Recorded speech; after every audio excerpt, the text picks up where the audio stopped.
Hello everyone, नमस्ते। Welcome back to CDP classes by Babita Gupta.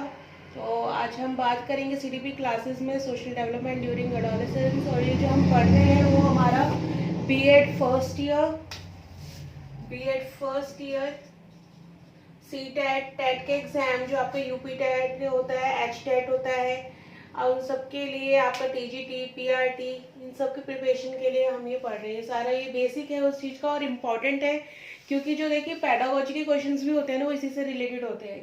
तो ये आपका बेसिक क्लियर होना बहुत ज़रूरी है। और एक चीज़ और मैं आपको बता दूं कि जो मैंने आपके साथ पिछली क्लासेस में डिस्कस किया था, फिजिकल डेवलपमेंट मैंने आपके साथ शेयर किया था, मेंटल डेवलपमेंट शेयर किया, इमोशनल डेवलपमेंट शेयर किया। तो ये जो हम डेवलपमेंट हमने पढ़ा और डिफरेंट डिफरेंट स्टेजेस में हमने पढ़ा, और जब अब हम जो पढ़ रहे हैं वो एडोलेसेंस में पढ़ रहे हैं। और जो एडोलेसेंस की स्टेज होती है वो 12 टू 18 की एज होती है ये। तो देखिए, ये जो हम सब स्टेजेस पढ़ रहे हैं और ये डेवलपमेंट पढ़ रहे हैं ना, ये अगर नॉर्मल पेरेंट के उससे भी हम अगर व्यू से देखें, जो पेरेंट्स होते हैं वो अपने बच्चे के अंदर चेंजेस देखते हैं, कभी वो समझ नहीं पाते हैं किसी चीज़ को, कंफ्यूज हो जाते हैं कि बच्चे के अंदर ये चेंजेस क्यों हो रहे हैं। तो ये जो मैं पढ़ा रही हूँ ना, ये उन पेरेंट्स के लिए भी बहुत यूजफुल है, जो कि बाद में साइकोलॉजिस्ट की हेल्प लेते हैं कि उनका बच्चा कुछ नहीं समझ पा रहा है या किसी चीज़ में कॉन्फ्लिक्ट उसको हो रहे हैं, उनके बीच में कुछ कॉन्फ्लिक्ट्स हो रहे हैं। तो ये सब क्या है, ये उन पेरेंट्स के लिए भी बहुत यूजफुल है।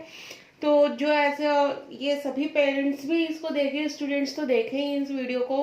और मेरे चैनल को लाइक सब्सक्राइब ज़रूर करें, वीडियो को लाइक ज़रूर करें, शेयर करें, और दूसरों के साथ भी नॉलेज को बांटें। तो जैसा कि मैंने बताया कि ये सिर्फ स्टूडेंट्स के लिए तो ये है ही, साथ में इसको पेरेंट्स भी इसको देख के इसको फॉलो कर सकते हैं। जैसे कि मैंने मेंटल डेवलपमेंट पढ़ा, अब कितने बच्चे ऐसे होते हैं उनका मेंटल डेवलपमेंट जो होता है वो एज के अकॉर्डिंग नहीं होता।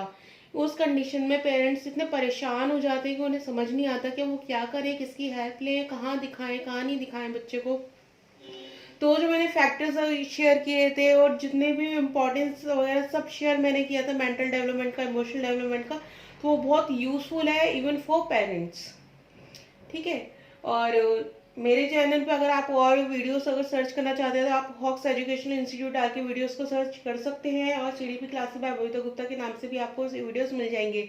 और बाय द वे उससे ना मिल पाए तो आप हॉक्स एजुकेशनल इंस्टीट्यूट डाल के आप वीडियो सर्च कर सकते हैं, आपको सारे वीडियोस मिल जाएंगे। इंग्लिश क्लासेस के जो मैंने वीडियो शेयर किए आपके साथ, सीडीपी क्लासेस के वीडियो शेयर किए हैं, बीएड सेकेंड ईयर के वीडियोस मैंने आपके साथ शेयर किए हैं।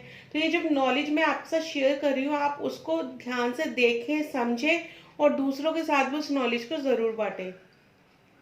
तो चलिए आज हम पढ़ते हैं सोशल डेवलपमेंट ड्यूरिंग एडोलेसेंस। देखिए, जो मैंने इससे पिछले वीडियो में सीडीपी के बारे में बात की थी, सोशल डेवलपमेंट के बारे में बात की थी। तो सोशल डेवलपमेंट के क्या एस्पेक्ट्स होते हैं, क्या मीनिंग होता है, क्या डेफिनेशन होते हैं, वो मैंने शेयर किया था। तो आज हम पढ़ेंगे कि एडोलेसेंस, जो हमारा एडोलेसेंस की जो एज होती है 12 टू 18, उस बीच में कैसा क्या सोशल डेवलपमेंट होता है। और ये जो एज होती है ना, ये टीनेज होती है, जिसे हम बोलते हैं ना टीनेजर्स बच्चे।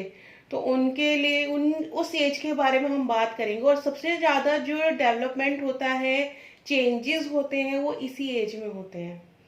तो देखिए, चलिए स्टार्ट करते हैं। सोशल डेवलपमेंट ड्यूरिंग एडोलेसेंस क्या है। तो इसका फर्स्ट पॉइंट है हमारा, and the most important point is sex consciousness. अब देखिए, सेक्स कॉन्शियसनेस का क्या मतलब होता है। जो बच्चे होते हैं ना, सेक्स कॉन्शियसनेस हो जाते हैं। एक तो इसका दो दो मीनिंग है। पहली बात तो बच्चे अपने लिए, जैसे कि बॉयज है, तो बॉयज अपने लिए कि हाँ उनको बॉयज की तरह रहना है और बॉयज के ग्रुप में रहना है, और किस तरीके से सबके साथ मिलकर रहना है। और जो उनका ग्रुप है उसमें देखना है उनकी बॉयज ही बॉयज हो। कई बच्चे ऐसे होते हैं कि खाली बॉयज हो, और गर्ल्स देखने की उनको खाली गर्ल्स का ग्रुप मिल जाए जिसमें वो गर्ल्स के साथ खेल सके। तो क्या है, सेक्स कॉन्शियसनेस। और सेकंड थिंग इज दैट कि बच्चे जो होते हैं, जो बॉयज एंड गर्ल्स होते हैं, वो अदर सेक्स की तरफ अट्रैक्ट होते हैं। This is second thing of sex consciousness. तो इसमें क्या होता है, ये बहुत इंपॉर्टेंट पॉइंट है, क्योंकि बच्चे इस एज में है ना, बच्चे को देखना संभालना बहुत जरूरी होता है। क्योंकि बच्चे क्या हो जाते हैं, अपोजिट सेक्स की तरफ अट्रैक्ट होते हैं, और फिर उनकी जो सेक्स जो होती है ना, सेक्स टेंडेंसी बहुत इंक्रीज होने लगती है, बढ़ती है। तो उस टाइम पे बच्चों को बहुत मोरल सपोर्ट की जरूरत होती है। ठीक है ना। तो सोशल डेवलपमेंट तो होगा, वो और लोगों से तो मिलेंगे ही, और ये फीलिंग्स भी आएंगी, तो बट उनको कंट्रोल करना भी बहुत जरूरी है। कंट्रोल करने का मतलब ये भी नहीं होता कि हम उनके साथ डंडा लेके बैठ जाए कि नहीं तुम्हें आप कहीं जाना नहीं है, किसी से मिलना नहीं है। ऐसा नहीं होता। कि बच्चों को एक सही सलाह देना, एक सही गाइडेंस देना बहुत जरूरी है। ठीक है, ये था हमारा फर्स्ट पॉइंट सेक्स कॉन्शियसनेस। इसके बाद सेकंड पॉइंट आता है हमारा पीरियड ऑफ इंटेंस इमोशन। अब देखिए इंटेंस इमोशंस क्या होते हैं, एक ऐसा समय जिसमें इंटेंस इमोशंस है, यानी बहुत सारे इमोशनल चेंजेस आ रहे हैं बच्चे के अंदर। बच्चा क्या हो रहा है कि वो इमोशंस के अंदर इतना वो होता है कि कई बार खुद को ही नहीं समझ पाता कि मेरे अंदर ये इमोशंस हो क्यों रहे हैं। क्यों, देखिए they feel sympathetic towards poor handicap people, यानी कि वो क्या होते हैं, वो बहुत दयालुपन होता है ना, कि दयालु होना, बहुत वैसा भावना होना, सिंपैथेटिक होना किसी की तरफ, पुअर गरीबों की तरफ, जो हैंडीकैप पीपल को देखते हैं, जो अपंग होते हैं, दिव्यांग होते हैं, सॉरी अपंग नहीं, दिव्यांग जो होते हैं उनकी तरफ वो क्या होते हैं, उनके इमोशंस बहुत ज़्यादा सिंपैथेटिक हो जाते हैं। तो ये क्या है, वो इमोशंस है जो बहुत ज़्यादा उनके अंदर क्या हो रहा है, चेंजेस हो रहे हैं, है ना। तो ये क्या होते हैं, emotions dominate the social behaviour of the child. जो इमोशंस होते हैं वो क्या करते हैं, डोमिनेट करते हैं किसको, बिहेवियर ऑफ चाइल्ड, जो चाइल्ड का बिहेवियर रहता है ना उसको डोमिनेट करते हैं। इसके बाद में आता है हमारा next point, think about future. अब देखिए क्या करते हैं बच्चे इस एज में, जो टीनेज होती है, अपने फ्यूचर के लिए वो सोचते हैं। अब जो देखिए हम अगर अपने स्टडी जो सिस्टम है ना हमारा, एकेडमिक जो सिस्टम है उसको अगर हम देखें तो क्या होता है, यही वो एज होती है जिसमें बच्चे को सब्जेक्ट्स चूज करने होते हैं कि उसको आर्ट साइड चाहिए, उसको साइंस साइड चाहिए, या फिर उसको कॉमर्स साइड चाहिए। तो ये क्या है, वो अपने फ्यूचर के बारे में सोच रहा है, इसीलिए वो ये सारी फील्ड्स वो देख पा रहा है और अपनी चॉइस से वो उसको ले पा रहा है। जिस बच्चे को आर्ट्स में इंटरेस्ट है वो देखेगा, जिस बच्चे को कॉमर्स मैथ्स में इंटरेस्ट है वो कॉमर्स की साइड जाएगा, जिसको बच्चे को साइंस में इंटरेस्ट है प्लस मैथ्स में भी इंटरेस्ट है तो वो साइंस साइड लेंगे, है ना। तो ये क्या है, वो थिंक अबाउट फ्यूचर, के बच्चे फ्यूचर के बारे में सोचने लगते हैं, आगे के बारे में सोचने लगते हैं कि पढ़ने के बाद भी उनको क्या करना है, कौन सी लाइन में जाना है। किसी को LLB करनी है, किसी को एडवोकेट बनना है, किसी को जज बनना है, किसी को IAS ऑफिसर बनना है। तो बच्चे इस तरीके से सोचते हैं और उसी के आगे वो क्या करते हैं, अपनी प्रिपरेशन करते हैं। इसके बाद में नेक्स्ट पॉइंट आता है fourth point, development of leadership. अब देखिए जब बच्चे सोशल डेवलपमेंट की हम बात कर रहे हो, जब बच्चे सोशल होते हैं तो क्या होता है कि और लोगों से भी मिल रहे हैं। एक बच्चे किसी ग्रुप में जा रहे हैं, अपनी क्लास में ही आप मान लीजिए हम मॉनिटर बना देते हैं बच्चे को, तो मॉनिटर को क्या लगता है कि मैं उस सारे बच्चों को कंट्रोल करूँ, तो वो क्या है, लीडरशिप। लीडरशिप के जो उसकी फीलिंग्स होती है वो डेवलप होती हैं। तो टीचर भी यही देखता है कि मॉनिटर कौन बन सकता है, कौन कंट्रोल कर सकता है, तभी उसको मॉनिटर बनाया जाता है। अदरवाइज टीचर भी ऐसे किसी भी बच्चे को मॉनिटर नहीं बनाती है। तो वो क्या है, डेवलपमेंट ऑफ लीडरशिप, कि बच्चे के अंदर क्या हो रहा है, लीडरशिप की जो भावनाएं, इमोशंस हैं जो वो डेवलप हो रहे हैं। और वो इसलिए डेवलप हो रहे हैं कि वो सोशल हो रहा है, वो और लोगों को देख रहा है और वो खुद को अच्छा बताना चाहता है सब में। तो इस वजह से वो लीडरशिप की होती है, लीडरशिप की जो भावनाएं हैं वो उनके अंदर डेवलप होती है। क्लियर। इसके बाद हमारा फिफ्थ पॉइंट है हमारा लॉयल्टी टूवर्ड्स ग्रुप। अब देखिए लॉयल्टी टूवर्ड्स ग्रुप्स क्या होता है कि जैसे बॉयज ने ग्रुप बना लिया, उसमें जैसे 10 बच्चों का ग्रुप है या 12 बच्चों का ग्रुप है या फिर 6 बच्चों का ग्रुप है, जो भी उसके प्रति वो लॉयल रहेंगे।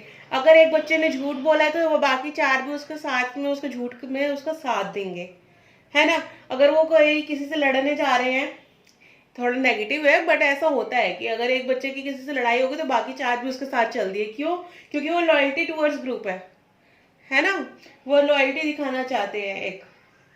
और ये जो लॉयल्टी वर्ड आता है ना, ये पॉजिटिविटी के साथ आता है, इसका हम जब बात करते हैं पॉजिटिविटी होती है। और कई बार ये नेगेटिविटी, जैसे मैं अभी बता रही हूँ कि किसी बच्चे की लड़ाई हो गई तो बाकी 4 भी उसके साथ चल दिए और कुछ गलत कर दे तो वो नेगेटिविटी भी हो जाती है। बट ये क्या है, ये इसी को टीनेज कहते हैं, क्योंकि इस टीनेज में ही जो इमोशंस होते हैं वो बहुत ही ज़्यादा डेवलप होते हैं, जो सोशल डेवलपमेंट भी हो रहा है। तो बच्चा हर तरीके के बच्चे से मिलता है, उसमें कुछ बच्चे अच्छे भी होते हैं, कुछ बच्चे गलत भी होते हैं। अब जो गलत बच्चे हो रहे हैं वो गलत ही करेंगे और फिर बच्चा उन्हीं को चीज़ों को फॉलो करेगा। तो ये चीज़ होती है, ठीक है ना। इसलिए हम ये सोशल डेवलपमेंट में पढ़ रहे हैं ये सारी चीज़ें, कि ये सब चीज़ें भी इंक्लूड होती हैं। क्लियर। इसके बाद में 6 पॉइंट आता है हमारा development of specific interest and the social contact. अभी इसमें क्या, specific interest and the social contact. तो इसके क्या होता है कि बच्चे के अंदर एक स्पेसिफिक इंटरेस्ट डेवलप हो रहा है कि उसके अंदर उसको कुछ करना है। अगर किसी बच्चे को डांस में इंटरेस्ट है तो उसे डांस क्लासेस में जाना है, किसी बच्चे को अगर एथलेटिक्स में इंटरेस्ट है तो वो कर रहा है, किसी को जिम्नास्टिक में इंटरेस्ट है तो वो कर रहा है। तो वो क्या कर रहा है, वो उसके स्पेसिफिक इंटरेस्ट है जो डेवलप हो रहे हैं और उसी से क्या होता है जो सोशल कॉन्टेक्ट्स हैं उसके वो भी बढ़ते हैं। क्यों? क्योंकि फिर जिस तरीके का उसका इंटरेस्ट होता है उसी तरीके के लोगों के साथ उसका उठना बैठना होने लगता है, वैसे ही उसको सोसाइटी मिलने लगती है। इसके बाद में 7 पॉइंट आता है हमारा सोशल मैच्योरिटी एंड अवेयरनेस। अब देखिए सोशल मैच्योरिटी का क्या मतलब है। जो हमारा सोशल मैच्योरिटी है ना, सोशल मैच्योरिटी का मतलब क्या होता है कि बच्चे के अंदर एक मैच्योरिटी आने लगती है कि वो जो सोशल होने लगता है, जब वो और लोगों से मिलने लगता है तो उसके अंदर क्या है, मैच्योरिटी आने लगती है उस तरीके के वो लोगों से कि उसको पता चलने लगता है कि मुझे किस बंदे से किस इंसान से किस तरीके की बात करनी है ना। चाहे children of this age group attain social maturity meaning they acquire the ability of cooperation. तो क्या है, वो कोऑपरेट कर पाए उन चीज़ों से, है ना, कि बच्चों के अंदर ये क्या आती है, फीलिंग्स आने लगती है कि वो दूसरों के साथ भी वो कोऑपरेट करने लगे। और वो तभी होता है जब सोशल मैच्योरिटी आती है। क्योंकि कई बार होता है सोशल मैच्योरिटी हमें देखने के लिए मिलता है कि एल्डर्स में भी कई बार नहीं होती है उस मैच्योरिटी की, किस जगह पे क्या बोलना है, वो किसी को कुछ भी बोल रहे हैं तो वो मैच्योरिटी नहीं है, वो मैच्योर भी होते हैं जो एल्डर्स होते हैं, ऐसा देखा जाता है मोस्टली। तो क्या है, सोशल मैच्योरिटी वो बच्चे के अंदर जब आती है, जब वो ऐसे लोगों के साथ मिलता है, देखता है कि उसके सोसाइटी में किस तरीके से लोग बात कर रहे हैं, किस तरीके से एक दूसरे को आंसर कर रहे हैं, तो उसी तरीके से वो चीज़ें सीखता है। इसी तरीके से सोशल अवेयरनेस है। ठीक है, another feature is that boys and girls gate social awareness. जो इसका अलग से एक फीचर क्या होता है कि बॉयज एंड गर्ल्स क्या करते हैं, अवेयरनेस आने लगती है उनको, सोशल अवेयरनेस। क्योंकि इस तरीके के अगर आपकी सोसाइटी में एक पार्ट है तो वहाँ पे ये एक सोसाइटी के अंदर जैसे अलग अलग ग्रुप होते हैं तो उस ग्रुप पे क्या एक्टिविटी हो रही है, वो ग्रुप क्या करता है, कुछ ग्रुप सिक्योरिटी के में भी इन्वॉल्वमेंट होते हैं, तो देखते हैं कि किस किस तरीके के ग्रुप्स बने हुए हैं, क्या काम हो रहा है, लोग किस तरीके से बिहेव कर रहे हैं। तो ये सब चीज़ों को जानने लगते हैं कि सोसाइटी में क्या अच्छा होता है, उठना बैठना किन लोगों के साथ अच्छा रहता है। तो ये सब चीज़ें क्या है, ये सब बच्चा देखता है, सीखता है। They try to get a good position in the society. बच्चे क्या करते हैं, कोशिश करते हैं कि उनको सोसाइटी में एक अच्छी पोजीशन मिले। क्लियर? तो ये था हमारा सोशल अवेयरनेस। इसके बाद आता है हमारा फीलिंग्स ऑफ इंडिपेंडेंस। अब देखिए इसमें क्या है, इंडिपेंडेंस की फीलिंग्स आती है बच्चों के अंदर, यानी कि बच्चों को है ना ज्यादा रोक टोक पसंद नहीं होती, है ना। वो आज़ाद रहना चाहते हैं, वो अपने जो डिसीजंस हैं वो खुद लेना चाहते हैं, वेदर दे आर रॉन्ग और राइट। क्लियर? तो क्या है, उनको इंडिपेंडेंस चाहिए होती है, उनको अपने जो पेरेंट्स होते हैं उनका इन्वॉल्वमेंट भी पसंद नहीं आता। तो ये हुई, इसी को हमारे को फीलिंग्स ऑफ इंडिपेंडेंस कहा गया है। और ये सोशल डेवलपमेंट है। देखिए सोशल डेवलपमेंट का मतलब यही नहीं कि हम बाहर जाके ही किसी से मिल रहे हैं। अगर हम अपने पेरेंट्स हैं, हमारे घर में ग्रैंड पेरेंट्स हैं, उनके साथ में बैठे तो वो उनके साथ भी तो हम सोशली हो रहे हैं ना। तो इसलिए ये बात इसमें गई है, फीलिंग्स ऑफ इंडिपेंडेंस, कि उनको अपने बात कहने की आज़ादी चाहिए होती है, कुछ अपने अगर इंटरेस्ट उनको किसी चीज़ में तो उसको करने की आज़ादी चाहिए होती है। तो उनके अंदर ये फीलिंग्स आने लगती है कि अगर मैं अब मैच्योर हो रहा हूँ, मैं बड़ा हो रहा हूँ, मैं टीनेज में हूँ, तो मुझे ये इंडिपेंडेंस मुझे चाहिए और ये मेरे पास होनी चाहिए। क्लियर? इसके बाद में हमारा 9 पॉइंट आता है। 9 पॉइंट हमारा डेवलप्स फिलॉसफी ऑफ लाइफ। अब देखिए बच्चे फिलॉसफी ऑफ लाइफ में क्या मतलब है कि बच्चे आइडियलिस्ट होने लगते हैं। आइडियलिस्ट होने लगते हैं तो क्या इसका क्या मतलब होता है, आइडियलिस्ट, ये हमारा बीएड सेकेंड ईयर में भी है। आइडियलिज्म जो बच्चे पढ़ते हैं और जिन्होंने पढ़ा है वो जानते हैं, और जो पढ़ेंगे उनको मैं बता दूं कि ये क्या होता है। आइडियलिज्म हमने बीएड सेकेंड ईयर में भी आता है। बच्चे क्या हो जाते हैं, डेवलप्स फिलोसफी ऑफ लाइफ। तो इसका मतलब होता है आइडियलिस्ट हो जाते हैं बच्चे, आइडियल को मानने लगते हैं, किसी ना किसी को अपना क्या कहते हैं, मोरल बना लेते हैं, किसी ना किसी को अपना है ना रोल मॉडल बना लेते हैं कि वो, और उसी को फॉलो करने लगते हैं। जैसे कि अब कुछ बच्चे ऐसे भी होते हैं जो सलमान खान को फॉलो कर रहे हैं, और कुछ बच्चे ऐसे भी हैं जो भगत सिंह को फॉलो कर रहे हैं। तो वो क्या है, वो आइडियलिस्ट है ना। तो यही चीज होती है कि बच्चे अपने एक फिलॉसफी बना लेते हैं कि मुझे वो आदमी अच्छा कर रहा है तो मुझे भी वैसा ही करना है। अब वो उसके पॉइंट ऑफ व्यू से वो आदमी अच्छा कर रहा है तो उसको किसी और से मतलब नहीं है। क्यों? क्योंकि फीलिंग्स ऑफ इंडिपेंडेंस जो अभी हमने फर्स्ट पॉइंट पढ़ा था वो इसी से रिलेटेड हो गया ना। क्यों? क्योंकि उसको फीलिंग्स ऑफ इंडिपेंडेंस आने लगती है बच्चे के अंदर, अपने अंदर सोचने की आज़ादी चाहिए, और जो सोचने की आज़ादी है तो किसी को भी फॉलो कर सकता है जो उसको सही लग रहा है ना। तो ये इसी पॉइंट में ये क्या है, डेवलप्स फिलोसफी ऑफ लाइफ, यानी कि वो क्या है, वो अपने आइडियलिस्ट को वो फॉलो कर रहा है। ये अपनी एक फिलॉसफी उसने लाइफ में बना ली कि इस तरीके से लाइफ को जीना चाहिए और इस इंसान को मैं फॉलो करूंगा और उस लेवल तक मुझे पहुंचना है। क्लियर। अब लास्ट हमारा पॉइंट है 10th point, conflicts with parents. अब देखिए जो कॉन्फ्लिक्ट्स विद पेरेंट्स हैं ये क्यों होते हैं?